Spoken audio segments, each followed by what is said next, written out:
ఒడిశా ఉత్తరాంధ్ర సమీపంలో అల్పపీడనం కొనసాగుతుంది. ఇదే సమయంలో రాష్ట్రంలోనూ ఉపరితల ఆవర్తనం కొనసాగుతుంది. ఈ నేపథ్యంలో ఉత్తర కోస్తా, దక్షిణ కోస్తాకు అధికారులు ఎల్లో అలర్ట్ జారీ చేశారు. మరింత సమాచారం మా ప్రతినిధి ఆదిత్య పవన్ అడిగి తెలుసుకుందాం.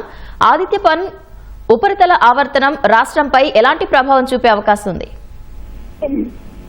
ఒడిశా మరియు ఉత్తరాంధ్ర సమీపంలో ఈ రెండింటినీ ఆనుకుని అల్పపీడనం కొనసాగుతుంది.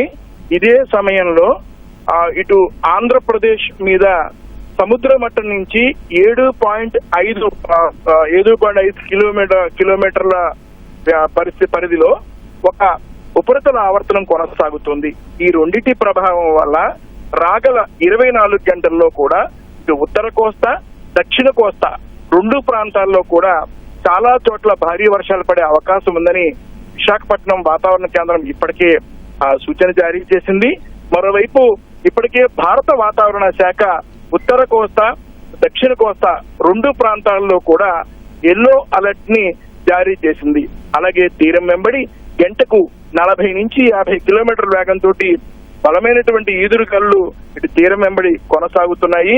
మరోవైపు మత్స్యకారులు ఎవరూ కూడా వేటకు వెళ్లవద్దని ఇప్పటికే ఆదేశాలు జారీ చేశారు.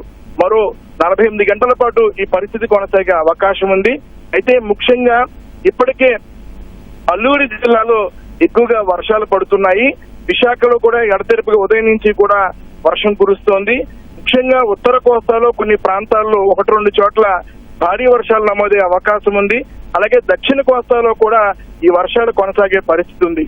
అయితే రాగల మరో 4 రోజుల పాటు ఈ వర్షాలు పడేటువంటి ప్రభావం ఉంటుందని విశాఖపట్నం వాతావరణ శాఖ అధికారులు స్పష్టం చేస్తున్నారు. అన్ని జిల్లా కలెక్టర్లకి కూడా ఈ సమాచారాన్ని తెలియజేశారు.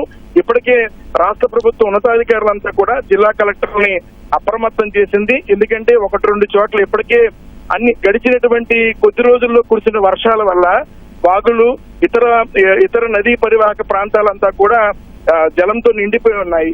ఇప్పుడు పడేటువంటి వర్షాల వల్ల ఇది మరింత ఇబ్బంది కలిగించే పరిస్థితి ఉంటుంది. కాబట్టి కలెక్టర్లందరూ కూడా అప్రమత్తంగా ఉండాలనేటువంటి ప్రధానమైన సూచికని ఇటు వాతావరణ శాఖ అధికారులు తెలియజేశారు. అయితే దానికి తగ్గట్టుగానే రెవెన్యూ అధికారులందరికీ కూడా ఈ సమాచారాన్ని తెలియజేసి అన్ని జిల్లాల రెవెన్యూ అధికారులు కూడా అప్రమత్తంగా ఉన్నారు. ధన్యవాదాలు ఆదిత్య పవన్.